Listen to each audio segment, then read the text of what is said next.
Very important to pursue your passions, and if you're doing that, the risks are often not as great as they seem to be. So for me, when I thought about leaving my job and starting this company, I knew there was a good chance that it wouldn't work, but I also knew that when I was 80 years old and thinking back over my life, I would never regret having tried and failed, but I might regret having never tried. And when I thought about it that way, it didn't actually seem like that big of a risk. It's a very rare idea that can be done by a single individual. Almost everything that is going to change the world, solve a problem, improve something, these are usually big efforts, and they require a team working together to really get something important done.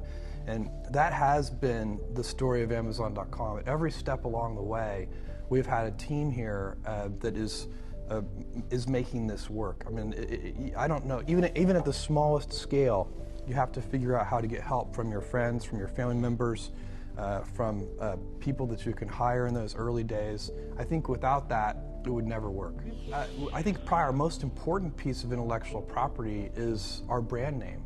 And I think people, and I think this is very important for anybody who's going to start a company or market an invention to understand, is that brands for companies are like reputations for people. And reputations are hard-earned and easily lost.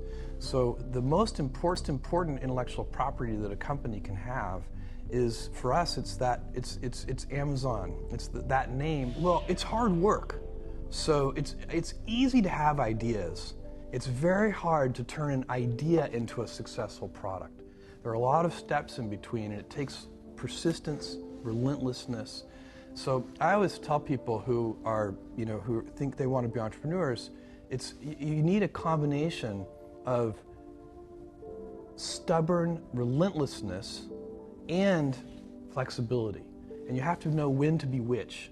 And basically you need to be stubborn on your vision, because otherwise it'll be too easy to give up.